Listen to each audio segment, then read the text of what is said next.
ദൈവത്തിന്റെ പോരാളികൾ തോറ്റാണ് തുടങ്ങുക. കഴിഞ്ഞ 13 സീസണുകളായി മുംബൈ ഇന്ത്യൻസിനെ കുറിച്ച് കേട്ടു പഴകിയ ചൊല്ലാണിത്. 2012 ചെന്നൈ സൂപ്പർ കിങ്സിനെതിരെ നേടിയ 8 വിക്കറ്റിന്റെ വിജയത്തിന് ശേഷം ഒരിക്കൽ പോലും മുംബൈക്ക് ഒരു സീസണും വിജയത്തോടെ തുടങ്ങാനായിട്ടില്ല. എന്നാൽ ഇന്ന് വാങ്കഡയിൽ ആ ചീത്തപ്പേര് മാറ്റി. ചരിത്രം വഴിമാറും ചിലർ വരുമ്പോൾ എന്ന ഹിറ്റ് ടാഗ്ലൈൻ പോലെ ഹിറ്റ്മാൻ രോഹിത് ശർമ്മ തകർത്താടിയപ്പോൾ കൊൽക്കത്ത നൈറ്റ് റൈഡേഴ്സ് മുന്നോട്ട് വെച്ച 221 റൺസ് എന്ന വലിയ ടോട്ടൽ പോലും മുട്ടുകുത്തി. റിയാൻ റിക്കൽട്ടനൊപ്പം ആദ്യ പന്ത് മുതൽ അടിച്ചു തുടങ്ങിയ രോഹിത് പന്തുകൾ അതിർത്തിയിലേക്ക് പറത്തിക്കൊണ്ടിരുന്നു.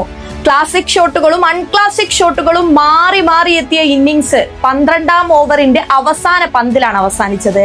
38 പന്തുകൾ നേരിട്ട് 6 വീതം സിക്സറുകളും ഫോറുകളും നേടി സ്കോർ ബോർഡ് 148 എത്തിച്ചാണ് രോഹിത് മടങ്ങിയത്. അപ്പോഴേക്കും മുംബൈ വിജയം ഉറപ്പിച്ചിരുന്നു. മിസ്റ്ററി സ്പിന്നർ വരുൺ ചക്രവർത്തിയും T20 ലോകകപ്പ് സെൻസേഷൻ മുസർബാനിയുമെല്ലാം ആ ബാറ്റിന്റെ ചൂടറിഞ്ഞു. രോഹിത്തിനൊപ്പം അതേ മികവിൽ ബാറ്റ് വീശിയ റിക്കൽട്ടൺ ആകട്ടെ 81 റൺസ് നേടിയാണ് പുറത്തായത്. 43 പന്തിൽ 8 സിക്സറും 4 ഫോറുകളും അടക്കമായിരുന്നു ഇന്നിംഗ്സ്. ശേഷം ഇമ്പാക്ട് സബ്ബായി എത്തിയ സൂര്യകുമാർ യാദവ്, ഹർദിക് പാണ്ഡ്യ, തിലക് വർമ്മ എന്നിവരുടെ ചെറിയ സംഭാവനകൾ കൂടിയായതോടെ മുംബൈ 5 പന്തുകൾ ബാക്കി നിൽക്കെ 6 വിക്കറ്റിന് വിജയം നുണഞ്ഞു. ആദ്യ മത്സരം തന്നെ ജയിച്ചു തുടങ്ങി എന്നതിനപ്പുറം മുംബൈക്ക് ഏറെ ആത്മവിശ്വാസം നൽകുന്നതാണ് ഈ വിജയം. ടീമിലേക്ക് ബിൽ ജാക്സും സാന്റ്നറും കൂടി ചേരുമ്പോൾ കൂടുതൽ കരുത്താകും. നേരത്തെ ടോസ് നഷ്ടപ്പെട്ട് ബാറ്റിംഗിനിറങ്ങിയ കൊൽക്കത്തക്ക് മികച്ച തുടക്കം തന്നെയാണ് ലഭിച്ചത്. ക്യാപ്റ്റൻ അജിൻക്യ രഹാനെയും ലോകകപ്പിൽ വെടിക്കെട്ട് സെഞ്ചുറിയുമായി ഞെട്ടിച്ച കിവീസ് ഓപ്പണർ ഫിൻ അലന്റെയും മികവിൽ പവർ പ്ലേയിൽ റൺസ് ഉയർന്നു. 32 പന്തിൽ 69 റൺസ് നേടിയാണ് ആ സഖ്യം പിരിഞ്ഞത്.